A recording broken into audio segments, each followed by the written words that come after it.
लिए आपने कौन से शेयर्स बेचे हैं अपने पोर्टफोलियो में? वो प्रॉफिट के साथ भी हो सकता है आपने बेचे हो, या कुछ में आपने वेट भी किया हो, आपको लग रहा अभी ये ख़राब हो गया, अब इसको बेच देना चाहिए।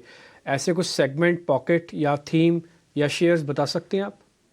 कि मैंने जो लास्ट सब्सटैंशियल सेलिंग करी थी वो लार्ज आईटी में करी थी, और वो लार्ज आईटी की सेगमेंट को बेचे हुए ऑलमोस्ट अब एक साल हो गया या काफी सारे महीने हो गए। और मैं लार्ज आईटी के ऊपर नेगेटिव था, और वो बहुत ही अच्छा प्ले हुआ है, क्योंकि वहां से जो आपको पैसा मिला और आपने उसको या तो मिड आईटी में डाला या इकोनॉमिक रिलेटेड सेक्टर में डाला, तो वहाँ रिटर्न्स आपकी काफी सब्सटैंशियल हुई।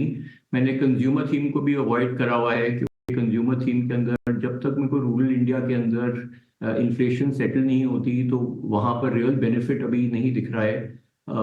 तो उन सेक्टर्स को अवॉइड किया हुआ है। जनरली आप अपने पोर्टफोलियो में अगर कोई भी स्टॉक देखो जो इस मार्केट की मजबूती के होते हुए भी अगर परफॉर्म नहीं कर रहा है, तो आपको एक डाउट होना चाहिए उसके ऊपर, और आपको उसको एग्जामिन करना चाहिए। और अगर उसका डाउट फैक्ट्स के साथ सपोर्ट होता है, तो आपको रिकंसिडर भी करना चाहिए। बट जैसे मैंने आपको बोला कि जो जेफरीज की ओपिनियन है और वही मेरी ओपिनियन है, कि अभी कैश को मैं इक्विटी में कन्वर्ट कर रहा हूँ, तो कैश का तो सवाल ही नहीं उठता पोर्टफोलियो में अभी मेरे लिए, एटलीस्ट पर्सनली।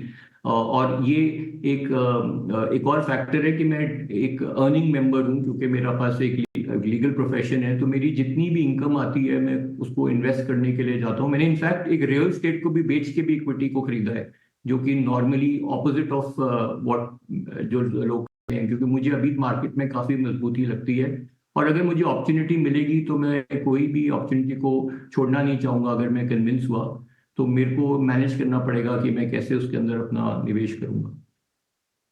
राइट।